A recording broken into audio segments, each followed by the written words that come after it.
If you're lucky, a dog will come into your life, steal your heart, and change everything. Hey hello pet parents, ಎಲ್ಲರೂ ಹೇಗಿದ್ದೀರಿ? ಚೆನ್ನಾಗಿದ್ದೀರಿ ಅಂತ ಭಾವಿಸ್ತೀನಿ. ನಾಗ ಅನ್ನೋರು comment ಸೆಕ್ಷನಲ್ಲಿ ಕೇಳಿದ್ದೀರಿ, ಲೀಶ್ ಮ್ಯಾನರ್ಸ್ ಬಗ್ಗೆ ನಮಗೇನಾದರೂ ಇನ್ಪುಟ್ಸ್ ಕೊಡಿ ಅಂತ ಕೇಳಿದ್ದೀರಿ. ಖಂಡಿತವಾಗ್ಲೂ ನನಗೆ ಇದು ಭಾಳ ಫೇವ್ರೇಟ್ ಟಾಪಿಕ್ಕು. ಲೀಶ್ ಅಥವಾ ಲೀಶ್ ಪುಲ್ ಮಾಡೋ ನಾಯಿಗಳನ್ನ ಅದನ್ನು ವಾಪಸ್ ನಮ್ಮ ಕಡೆ ಕರ್ಕೊಂಬರೋದು ಮತ್ತು ನಮ್ಮ ಪಕ್ಕದಲ್ಲೇ ವಾಕ್ ಮಾಡೋದು ನಡ್ಸೋದನ್ನ ಪೇರೆಂಟ್ಸಿಗೆ ತೋರ್ಸೋಕ್ಕೆ ನನಗಂತೂ ಟ್ರೈನಿಂಗ್ ಟೈಮಲ್ಲಿ ಭಾಳ ಖುಷಿ ಆಗುತ್ತೆ. ಅದು ಒಳ್ಳೆ ಕಿಕ್ ಕೊಡೋ ಟಾಪಿಕ್ಕು. ನನಗೆ ಖಂಡಿತವಾಗ್ಲೂ ಮಾಡ್ತೀನಿ. ನನಗೆ ಸ್ವಲ್ಪ ಪ್ರಾಪರ್ಟೀಸ್ ಬೇಕು ಮತ್ತು ಲೈವ್ ಎಕ್ಸಾಂಪಲ್ ನಾನು ಡೆಮಾನ್ಸ್ಟ್ರೇಟ್ ಮಾಡಿ ತೋರಿಸ್ಬೇಕು ಅಂತ ನಾನು ಅಂದ್ಕೊಂಡಿದ್ದೀನಿ. ಲೀಶ್ ಮ್ಯಾನರ್ಸ್ ಹೆಂಗಿರಬೇಕು, ವಾಕಿಂಗ್ ಸ್ಟ್ಯಾಂಡರ್ಡ್ಸ್ ಹೆಂಗಿರಬೇಕು, ಯಾರಾದರೂ ಅಕ್ಕಪಕ್ಕ ಹೋಗ್ತಾಯಿದ್ರೆ ನಾಯಿ ಅವ್ರಿಗೆ ಮಾರ್ಕ್ ಮಾಡ್ದೇ ಆರಾಮಾಗಿ ನಿಮ್ಮ ಪಕ್ಕದಲ್ಲಿ ನಡ್ಕೊಂಬರ್ಬೇಕು. ಹಸು ಬರ್ತಾ ಇದೆ, ಜನಗಳು ಓಡಾಡ್ತಿದ್ದಾರೆ, ನಾಯಿಗಳು ಬರ್ತಾ ಇದೆ, ಆದ್ರೂ ಅದ್ರ ಕಡೆ ಗಮನ ಕೊಡ್ದೇ ನಿಮ್ಮ ಪಕ್ಕದಲ್ಲೇ ಹೆಂಗೆ ನಡ್ಕೊಂಬರ್ಬೇಕು ಅಂತ ಹೇಳ್ಕೊಡೋದಕ್ಕೆ ನನಗೆ ಸ್ವಲ್ಪ ಪ್ರಾಪರ್ಟೀಸ್ ಬೇಕು, ಸ್ವಲ್ಪ ಸಮಯ ಬೇಕು. ನಾನು ವಿತ್ ಡೆಮಾನ್ಸ್ಟ್ರೇಟ್ ಮಾಡಿ ನಿಮಗೆ ವೀಡಿಯೋನ ಅಪ್ಲೋಡ್ ಮಾಡ್ತೀನಿ. ನಿಮ್ಗೆಲ್ರಿಗೂ ಹೆಲ್ಪ್ ಆಗುತ್ತೆ, 100% ಹೆಲ್ಪ್ ಆಗುತ್ತೆ ಅಂತ ನಾನು ನಿಮಗೆ ಪ್ರಾಮಿಸ್ ಮಾಡ್ತೀನಿ. ಇನ್ನೂ ಒಂದು ಭಾಳ ಇಂಪಾರ್ಟೆಂಟ್ ಟಾಪಿಕ್ಕು, ನೀವು ಮನೆಗೆ ನಾಯಿ ಮರಿ ತಗೊಬಂದಾಗ ನಾಯಿ ಮರಿ ನಮಗೆ ಬೇಡವೇ ಬೇಡ ಅಂತ ಎಷ್ಟೊಂದು ಜನ ಪೇರೆಂಟ್ಸು, ಸರ್ ಯಾರಾದರೂ ಇದ್ರೆ ನೋಡಿ ಕೊಟ್ಬಿಡ್ತೀವಿ, ನಮ್ಗೆ ಆಗ್ತಾ ಇಲ್ಲ, ಹಿಂಸೆ ಆಗ್ತಾ ಇದೆ. ಯಾಕೆ ಹಿಂಸೆ ಆಗ್ತಾ ಇದೆ ಅಂದರೆ, ಹೌದು, ನಾಯಿ ಮನೇಲಿ ಎಲ್ಲ ಕಡೆ ಕಕ್ಕ ಮಾಡ್ತಾ ಇದೆ, ಎಲ್ಲ ಕಡೆ ಕಕ್ಕ ಮಾಡ್ತಾ ಇದೆ, ಸಿಕ್ಕಿದ್ನೆಲ್ಲ ಕಚ್ಚಾಗ್ತಾ ಇದೆ, ನಮ್ಗೆ ಆಗ್ತಾ ಇಲ್ಲ. 3,000 ರೂಪಾಯಿ ಚಪ್ಪಲಿ ಹೋಯ್ತು, 2,000 ರೂಪಾಯಿ ಶೂ ಹೋಯ್ತು, 4,000 ರೂಪಾಯಿ ಚಾರ್ಜರ್ ಹೋಯ್ತು, 15,000 ರೂಪಾಯಿ ನಿಯರ್ ಬಡ್ಸ್ ಹೋಯ್ತು. ಇದೆಲ್ಲ ಕಂಪ್ಲೇಂಟ್ಸ್ನ ನಾನು ನನ್ನ ಕಿವಿಯರೇ ಕೇಳ್ಕೊಂಡಿದ್ದೀನಿ. ಎಸ್, ನಾಯಿಗಳಿಗೆ ನಮಗಿಂತ ಸಾವಿರಾರು ಪಟ್ಟು ಸ್ನಿಫಿಂಗ್ ಸೆನ್ಸ್ ಜಾಸ್ತಿ ಇರೋದ್ರಿಂದ ನೀವು ಅದು ನೆಲದಲ್ಲಿ ಕಕ್ಕ ಮಾಡಿರೋ ಜಾಗನ ಕ್ಲೀನ್ ಮಾಡೋಕ್ಕೆ ಚಾನ್ಸೇ ಇಲ್ಲ. ನಿಮ್ಗೆ ಹಂಗೂ ಮಾಡಬೇಕು ಅನ್ನೋಂಗಿದ್ರೆ ಅದನ್ನು ನಾವು ಮಾಸ್ಕ್ ಮಾಡ್ಬೋದು. ಮಾಸ್ಕ್ ಹೆಂಗೆ ಮಾಡಬೇಕು ಅಂತ ಹೇಳ್ಕೊಡ್ತೀನಿ. ನೀವು ನಾಯಿಗೆ ಎಲ್ಲೋ ಒಂದು ಕಡೆ ಕರ್ಕೊಂಡು ಹೋಗ್ತಾ ಇದ್ರೆ ಅದು ಮಾಡ್ತಾ ಇಲ್ಲ, XYZ ಸ್ಪ್ರೇಗಳನ್ನ ಹೊಡಿತಾ ಇದ್ದೀರಾ, ಕೆಲಸ ಮಾಡ್ತಾ ಇಲ್ಲ, ಬೈ ಆಕ್ಸಿಡೆಂಟ್ ಯಾವುದೋ ಒಂದೆರಡು ನಾಯಿಗೆ ಮಾಡಿರ್ಬೋದೇನೋ, ನನಗೆ ಗೊತ್ತಿಲ್ಲ. ನಾನು ಅದನ್ನೆಲ್ಲ ಬಿಲೀವ್ ಮಾಡಲ್ಲ. ಪೇರೆಂಟ್ಸು ನೀವು ಇನ್ವಾಲ್ವ್ ಆಗಿ ಯಾವತ್ತು ಪೆಟ್ಗೆ ಸುಸ್ಸು ಮತ್ತು ಪಾಟಿ ಟ್ರೈನಿಂಗ್ ಮಾಡ್ತಿರೋ ಅವತ್ತು ಮಾತ್ರನೇ ನಿಮ್ಮ ಪೆಟ್ಟು ಸುಸ್ಸು ಮತ್ತು ಪಾಟಿನ ಡೆಡಿಕೇಟೆಡ್ ಪ್ಲೇಸಲ್ಲಿ ಮಾಡುತ್ತೆ. ಅದನ್ನು ಮಾಡಬೇಕು ಅಂದರೆ ನಿಮ್ಮ ಸಮಯ ಬಹಳ ಬಹಳ ಬಹಳ ಇಂಪಾರ್ಟೆಂಟ್. ಇನಿಷಿಯಲ್ 1 ವೀಕ್ ಅಂತ ಇಟ್ಕೊಳ್ಳಿ. ಇನಿಷಿಯಲ್ 1 ವೀಕ್ ನೀವೇ ಪ್ರಾಕ್ಟೀಸ್ ಮಾಡಬೇಕು. ನಾನು ಟ್ರೈನರು ಅಥವಾ ಬೇರೆ ಟ್ರೈನರು ಬಂದು ನಿಮ್ಗೆ ಏನೇ ಹೇಳ್ಕೊಟ್ರು ಕೆಲಸ ಮಾಡೋದಿಲ್ಲ. ನಿಮಗೆ ಈಸಿ ಒಂದು 3-4 ಮೆಥಡ್ಸ್ನ ಹೇಳ್ಕೊಟ್ಬಿಡ್ತೀನಿ, ಅದನ್ನು ಫಾಲೋ ಮಾಡಿ. ಈಸಿ 3-4 ಮೆಥಡ್ನ ಹೇಳ್ಕೊಡ್ತೀನಿ, ಫಾಲೋ ಮಾಡಿ. ನಾನು ನಿಮ್ಗೆ ಹೇಳ್ದಂಗೆ, ಲಾಸ್ಟ್ ವಿಡಿಯೋದಲ್ಲಿ ಹೇಳ್ದಂಗೆ, ನಾಯಿಗೆ ಕಾಣಿಸೋದು 3 ಕಲರು, ಒಂದು ಹಳದಿ, ಒಂದು ನೀಲಿ, ಒಂದು grey colour, blue, yellow and grey colour. ಈ ಮೂರು ಕಲರಲ್ಲಿ ಯಾವುದಾದ್ರೂ ಒಂದು ಕಲರಲ್ಲಿರೋ ಬಟ್ಟೆ ತಗೊಂಡು ಅದು ಎಲ್ಲಿ ಸುಸ್ಸು ಪಾಟಿ ಮಾಡಿರುತ್ತೋ ಆ ಜಾಗನ ಒರೆಸ್ಕೊಂಡು, ಅಂದರೆ ಆ ಸುಸ್ಸು ಪಾಟಿನ ಆ ಫ್ರೇಗ್ರೆನ್ಸು ಈ ಬಟ್ಟೆಗೆ ಬರೋಂಗೆ ಡಿಪ್ ಮಾಡಿಕೊಂಡು ತಗೊಂಡೋಗಿ ನಿಮಗೆ ಎಲ್ಲಿ ಮಾಡಬೇಕೋ ಆ ಜಾಗದಲ್ಲಿ ಅದನ್ನು ಇಡಿ. ನೀವು ಕೇಳ್ಬೋದು, ಅಲ್ಲಿ ಇಟ್ಬಿಟ್ರೆ ಹೋಗಿ ಮಾಡಿಬಿಡುತ್ತಾ? ಅದು ಹೆಂಗೆ ಮಾಡಿಬಿಡುತ್ತೆ? ನೀವು ಬರೀ ಕಾಪಿ ಮಾಡಿದ್ರೆ ಅಷ್ಟೇ. ಏನದು ಬ್ಲೂ ಪ್ರಿಂಟ್ ಅಲ್ಲೇ ಇದೆ. ಬ್ಲೂ ಪ್ರಿಂಟ್ ಮತ್ತು ಅದ್ರ ಮೇಜರ್ ಪ್ಲೇಸ್ ಬಂದು ಅದೇ ಆಗಿರೋದ್ರಿಂದ ನಿಮಗೆ ಈಗ ಮಾಸ್ಕ್ ಮಾಡೋದು ಭಾಳ ಇಂಪಾರ್ಟೆಂಟು. ಯಾವುದ್ರಲ್ಲೆಲ್ಲ ಮಾಸ್ಕ್ ಮಾಡ್ಬೋದು ಅಂದರೆ, ಸಿಂಪಲಾಗಿ ನಿಮಗೆ ಅಂಗಡಿಲೇ ಸಿಗೋಂಥ ವಸ್ತು apple cider vinegar. Yes, apple cider vinegar dilution ಬಂದು ಅರ್ಧ ಲೀಟ್ರ್ ನೀರಿಗೆ 2 ಕ್ಯಾಪ್ ಹಾಕೊಳ್ಳಿ. 1 ಲೀಟ್ರ್ ನೀರಿಗೆ ನೀವು ಮೊದಲು ಮನೆನ ಒರೆಸ್ಕೊಂಬಿಡಿ, ತೊಳ್ಕೊಂಬಿಡಿ. ಅದಾದಮೇಲೆ ಆ್ಯಪಲ್ ಸೀಡರ್ ವಿನಿಗರ್ನ ಒಂದು 2 ಲೀಟ್ರ್ ನೀರಿಗೆ ಹಾಕೊಳ್ಳಿ. ಒಂದು 2 ಲೀಟ್ರ್ ನೀರಿಗೆ ಒಂದು 8 ಕ್ಯಾಪ್ ಆ್ಯಪಲ್ ಸೀಡರ್ ವಿನಿಗರ್ನ ಹಾಕ್ಕೊಂಡು ಪೂರ್ತಿ ಮನೆನ ಮಾಫ್ ಮಾಡಿ. ಅವಾಗ ಏನಾಗುತ್ತೆ ಅಂದರೆ, ಕಕ್ಕದ ಸ್ಮೆಲ್ ಮೇಲೆ ಒಂದು ಲೇಯರ್ ಮಾಸ್ಕ್ ಆಗುತ್ತೆ. ಆ ಮಾಸ್ಕ್ ಆದಮೇಲೆ ಬಹಳ ಬಹಳ ಇಂಪಾರ್ಟೆಂಟ್ ವಿಷಯ ಶುರುವಾಗೋದೇ ಇಲ್ಲಿಂದ. ಬಹಳ ಇಂಪಾರ್ಟೆಂಟು.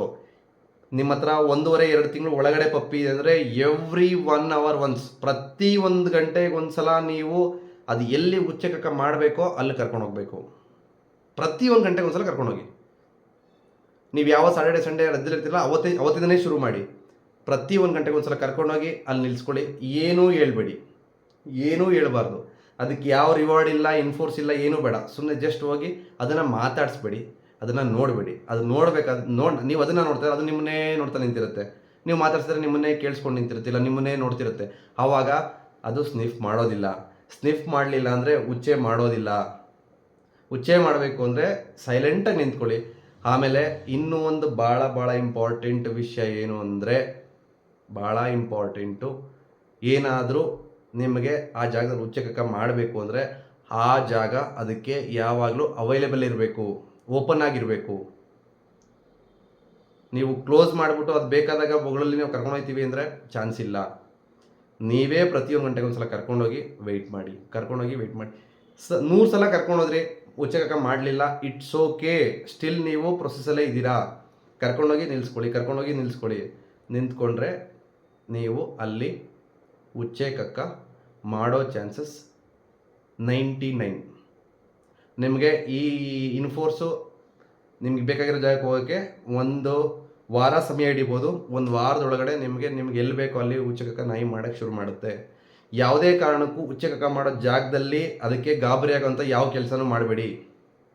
ಇನ್ ಕೇಸ್ ಯಾರಾದರೂ ಪೇರೆಂಟ್ಸು ಉಚ್ಚೆ ಆಚೆ ಮಾಡಿಸ್ಬೇಕು ಅಂತ ಅಂದ್ಕೊಂಡಿರ್ತೀರ, ಆಚೆ ಕರ್ಕೊಂಡೋದೆ 2 hours ನಾನು ವಾಕ್ ಮಾಡಿದೆ, ಆದರೂ ಮಾಡಲಿಲ್ಲ. ನಾನೇ ಕೇಳಿಸ್ಕೊಂಡಿದ್ದೀನಿ.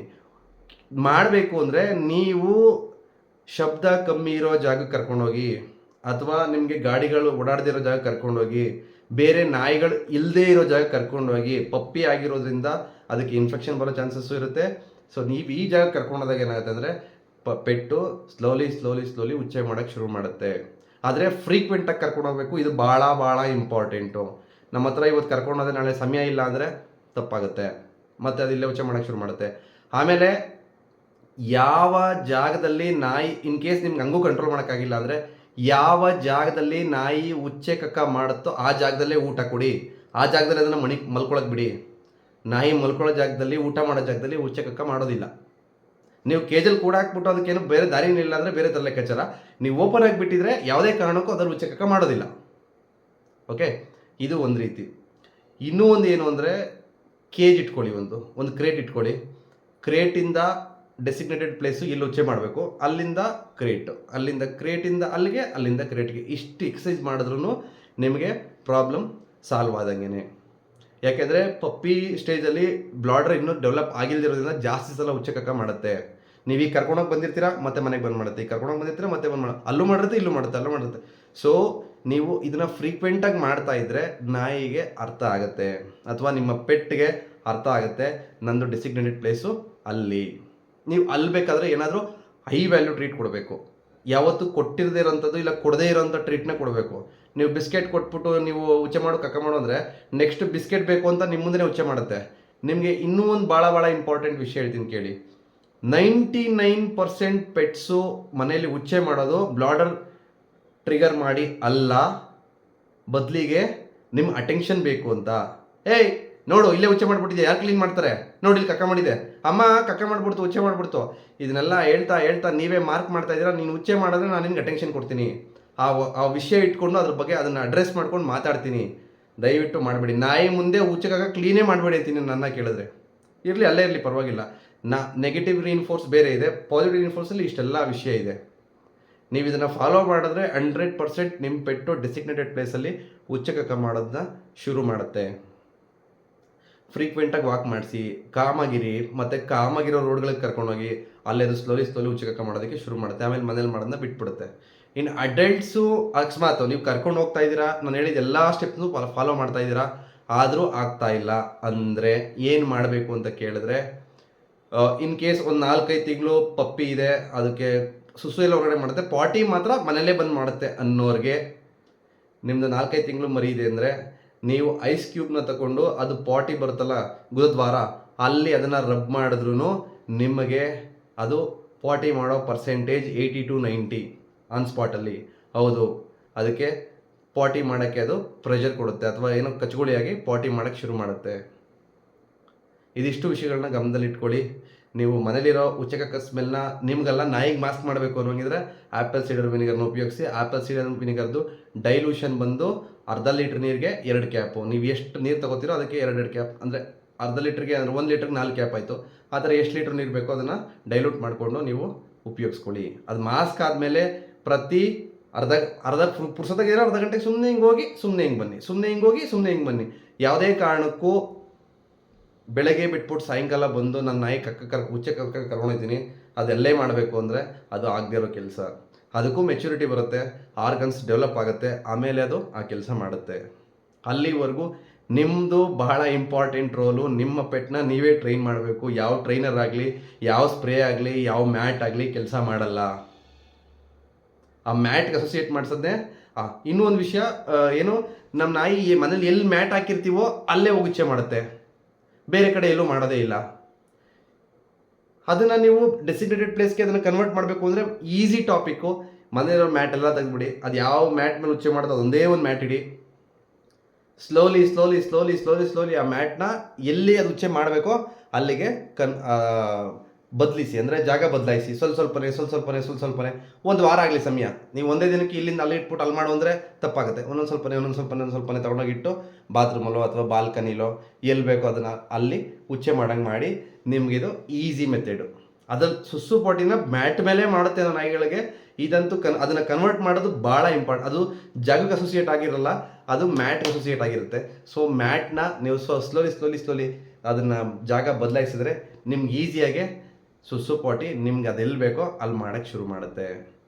ಯಾವುದೇ ಕಾರಣಕ್ಕೂ ಸುಸ್ಸು ಪಾಟಿಗೆ ನೀವು ರಿವಾರ್ಡ್ ಮಾಡಬೇಕಾದ್ರೆ ಆ ರೆಗ್ಯುಲರ್ ಟ್ರೀಟಲ್ಲಿ ಮಾಡಬೇಡಿ.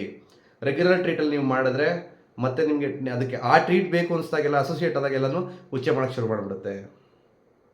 ಇದಿಷ್ಟು ನಿಮಗೆ ಸುಸ್ಸು ಪಾಟಿಗೆ ಸಂಬಂಧಪಟ್ಟಂಗೆ ಇನ್ಪುಟ್ಸು. ಸಮಯ ತುಂಬ ದೂರ, ಅಂದರೆ ಆಲ್ರೆಡಿ ಒಂದು 12 ನಿಮಿಷ ಆಗೋಯ್ತು. ನಿಮ್ಮ ಸಮಯನ ಜಾಸ್ತಿ ತಗೊಳ್ಳಲ್ಲ. ಇದು ಭಾಳ ಇಂಪಾರ್ಟೆಂಟ್ ವಿಷಯ.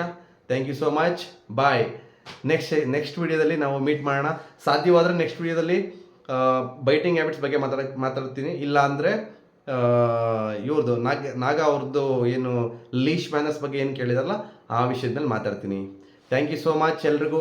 ಬಾಯ್.